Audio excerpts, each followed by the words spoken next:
Para que um país seja oficialmente considerado um país, ele precisa de 5 coisas: ter uma população permanente, ter um território definido, ter um governo funcional, ter capacidade de se relacionar com outros países e ser reconhecido por eles.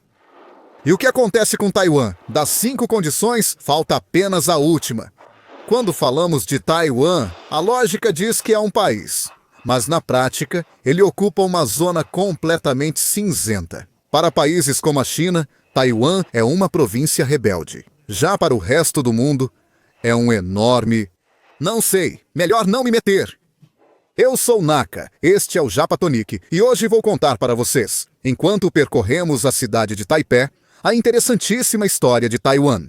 A verdade é que a maior parte dos países do mundo não reconhece Taiwan como um país. Na verdade, apenas 10 países o reconhecem oficialmente. Entre os países de língua espanhola, somente Honduras e Paraguai são os 2 que o reconhecem. Ou seja, eles mantêm relações diplomáticas formais com Taiwan. Já nos demais países do mundo, existem embaixadas disfarçadas, chamadas Escritórios de Representação de Taiwan, que funcionam como embaixadas, mas não podem usar esse nome. São, na prática, embaixadas, mas proibidas de se chamar assim. Mas afinal, por que a maioria dos países não quer reconhecer Taiwan como um país?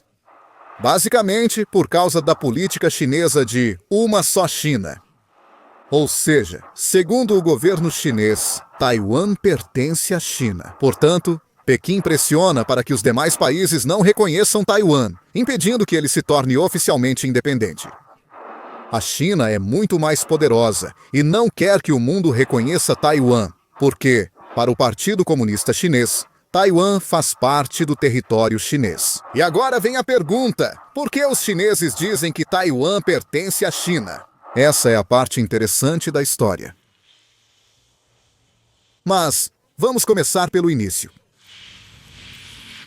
Desde o ano de 1683, Taiwan passou a ser uma província chinesa. Ou melhor, uma província do Império Qing. Antes disso, era uma ilha indígena que por algumas décadas chegou a ser colônia neerlandesa. Assim, Taiwan permaneceu sob domínio do Império Qing por aproximadamente 200 anos. Até 1895, quando Taiwan se tornou uma colônia japonesa. Aliás, o tema da colonização japonesa vai ser tratado em um vídeo separado, porque é um assunto super interessante, que rende um episódio inteiro. Mas a questão é que Taiwan acabou sendo uma colônia japonesa de 1895 até 1945, quando o Japão perdeu a guerra. Ou seja, exatamente 50 anos. E o fato é que, durante esse período de colonização, o Império Qing caiu e deu lugar ao Partido Nacionalista Chinês. E é aí que nasce a República da China, criada por Sun Yat-sen, que é justamente a pessoa que aparece na nota de $100 taiwaneses. Mas atenção, eu disse República da China, não República Popular da China. São coisas totalmente diferentes. A República da China era nacionalista e anticomunista. Portanto, a China deixou de ser o Império Qing e passou a ser a República da China. E quando o Japão perdeu a guerra, devolveu Taiwan e a República da China recuperou a ilha. Ou seja, Taiwan voltou a pertencer à China, mas agora sob outro regime. Antes pertencia a um império, agora pertencia a um partido político chamado Kuomintang. 4 anos depois do fim da Segunda Guerra Mundial, ocorre a virada. A China comunista vence o Partido Nacionalista. Até esse momento, tanto a China continental quanto Taiwan pertenciam à República do Kuomintang. Aliás, Sun Yat-sen faleceu no ano de 25. Quem estava no comando da República da China nesse período era Chiang Kai-shek, a pessoa homenageada no monumento daqui. Então, em 1949, o Kuomintang perde o controle da China continental e Chiang Kai-shek se retira do país, trazendo consigo aproximadamente 2 milhões de seguidores de várias classes sociais, incluindo todos os políticos do seu partido, fugindo para Taiwan. Assim, a China continental passa a ser a República Popular da China, enquanto Taiwan passa a ser a República da China. Mas, apesar de terem perdido para o Partido Comunista, a República da China, representada por Chiang Kai-shek, continuava, teoricamente, sendo o governo legítimo de toda a China, incluindo a parte continental. O que, claro, era uma fantasia completa. Ele participava das reuniões das Nações Unidas, mesmo sem ter qualquer poder real sobre a China continental. Até que, em 1971, tiraram o assento dele e colocaram Mao Tse-tung. Mas veja, Chiang Kai-shek não perdeu totalmente o assento. Foi oferecida uma alternativa para ele. Um assento para a China de Mao e outro para Taiwan. Ou seja, haveriam duas Chinas. E Chiang Kai-shek respondeu: "Vão todos se ferrar, a China sou eu." E foi aí que ele perdeu. Perdeu a oportunidade de permanecer nas Nações Unidas e continuar disputando reconhecimento internacional. Mas claro, como ele recusou o assento, basicamente, foi nesse momento que se discutiu qual era a verdadeira China. E, como Taiwan não estava presente, as palavras de Mao passaram a ser, oficialmente, as reconhecidas. Essa questão é bem complexa. E aqui vai uma curiosidade. Quem me explicou isso foi meu amigo Christian, que é guia turístico, e a Civitatis foi quem nos concedeu o tour de hoje. Christian, há quanto tempo você está em Taiwan? 14 anos. E, sinceramente, se não fosse pela ajuda dele, o vídeo... Eu já tinha as informações, mas ele foi me corrigindo em várias coisas ao longo do caminho. Ele sabe muito. Bom, eu também tive que estudar bastante. Mesmo assim, se vocês fizerem um tour em espanhol com a Civitatis, na prática será ele quem estará por trás da agência. Na descrição vocês encontram o link caso queiram um tour por Taipei ou por qualquer outro lugar. Eles têm vários roteiros. Nossos amigos administram tudo o que é em espanhol. De qualquer forma, quando Mao assumiu o assento da China nas Nações Unidas, decidiu-se que ele representaria a China. E o que aconteceria com Taiwan? Precisava-se votar se Taiwan pertencia à China ou não, mas foi exatamente nesse ponto que Chiang Kai-shek saiu. E nunca se votou oficialmente se Taiwan pertencia ou não à China continental. Aqui está uma foto de Chiang Kai-shek com Roosevelt, Churchill e sua esposa. O partido dele era nacionalista e capitalista, por isso se aliava aos países aliados, mas acabou derrotado pelos comunistas. Isso também explica por que Chiang Kai-shek pôde continuar representando a China após a Segunda Guerra Mundial. Porque, basicamente, a maioria dos países da ONU desejava apoiar o capitalismo. Mas, enfim, como eu dizia, tudo isso era uma fantasia. E era inevitável que o assento fosse dado ao Mao. Agora, quando o Japão perdeu a guerra, ele só precisava entregar sua rendição, apenas os documentos de rendição, nada mais. E o que os aliados fizeram? Pediram a Chiang Kai-shek, representante da República da China, que fosse receber a rendição, e ele enviou seus oficiais para fazer isso. Mas os documentos japoneses não diziam a quem Taiwan estava sendo entregue. Assim, Chiang Kai-shek, o Kuomintang, permaneceu em Taiwan. Eles receberam a rendição e por isso afirmaram: "Isso é nosso", mas oficialmente não havia documento declarando que Taiwan havia sido entregue à República da China. Era apenas um papel dizendo: "Eu me rendo, estou indo embora." E ficou assim. Agora, o nome Taiwan supostamente surgiu das tribos nativas desta ilha. Mas o nome oficial do país ainda é República da China. Porém, claro, a China proíbe que esse lugar seja chamado assim. Portanto, em tudo que diz respeito à política interna, o nome República da China não deve ser usado. Mas, na prática, já é amplamente conhecido como Taiwan, em todos os sentidos legais. Embora, oficialmente, o país ainda se chame República da China. Quando eu vim há 2 anos, usei um cartão eletrônico pela primeira vez. E, sinceramente, a experiência foi péssima. Eu disse, a internet deste país é ruim. E ainda era cara, porque cobravam por dia e tinha limite. Por isso, acabei ficando um pouco traumatizado com cartões eletrônicos. Din Tai Fung é, basicamente, o restaurante mais famoso de Taiwan, de toda Taiwan, pelo menos internacionalmente. E foi fundado por pessoas que vieram com Chiang Kai-shek. O destaque do restaurante são os dumplings. Xiaolongbao. Xiaolongbao significa pequeno saco de dragão. Um saquinho de dragão pequeno. Vamos comer, mas sem se queimar, né? No bairro chinês de Yokohama tem chorompos tão deliciosos quanto. Eu gosto bastante, mas não sei por quê. Eu esperava mais e, ao mesmo tempo, não esperava tanto. Porque já na minha viagem anterior a Taiwan, eu percebi que a comida aqui não é tão temperada quanto a do Japão. No Japão, nós temos o mau hábito de temperar demais. Isso faz com que a comida taiwanesa pareça ter pouco sabor. Mas eu acho que a culpa é da gastronomia japonesa mesmo. Mas é muito, muito gostoso. Os taiwaneses, no geral, dizem que este lugar é um ponto turístico super popular, onde sempre tem fila. Porque, na verdade, você pode ir a qualquer restaurante e eles vão preparar isso para você. E vai ser gostoso? Vai ser gostoso. Não só para o turista que vem pela primeira vez, mas também para nós, estrangeiros, que moramos aqui há um tempo e já experimentamos muita coisa. A verdade é que não concordamos muito com os taiwaneses quando dizem que não vale a pena vir aqui e que você pode ir a outro lugar. Mas é isso que eles dizem. Porque aqui é mais caro. Claro, claro. Mais caro do que qualquer outro do bairro. Mas isso não quer dizer que seja mais gostoso.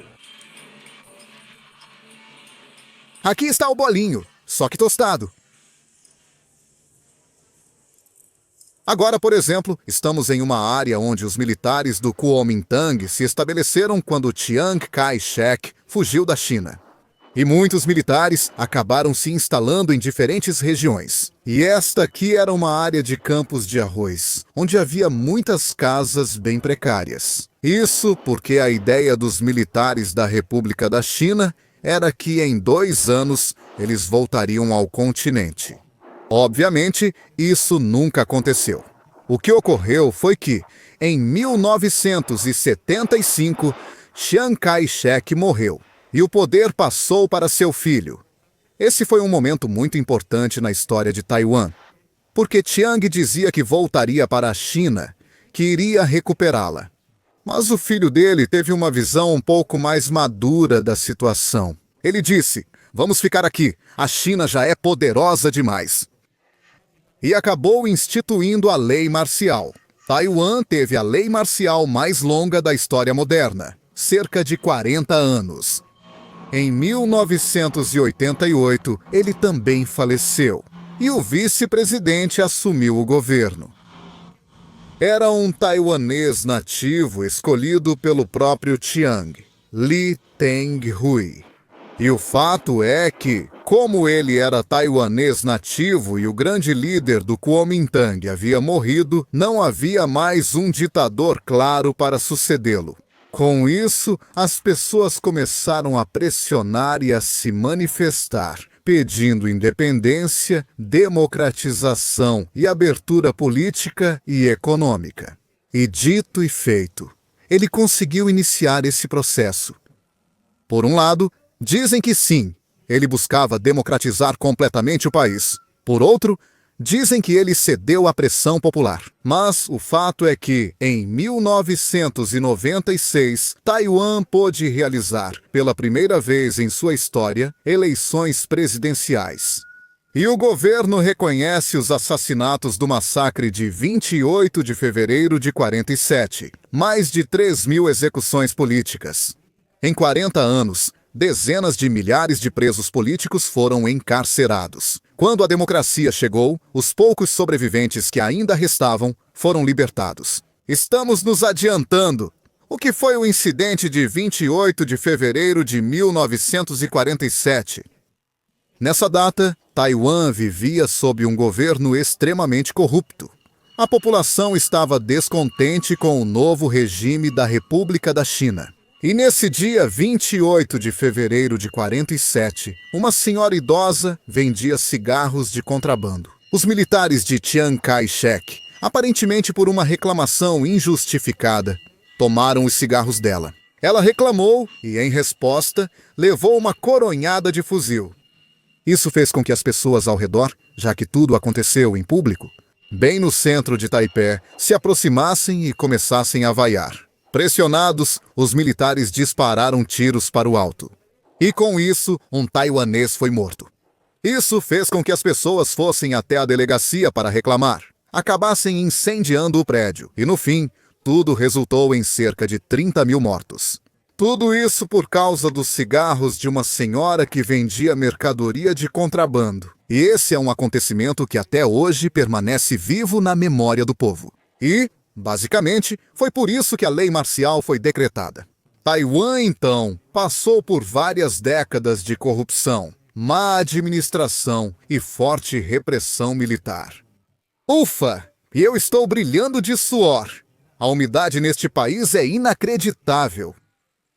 Mas, enfim, a visão chinesa sobre Taiwan é a de que a ilha é um vilão político, separatista e tudo mais.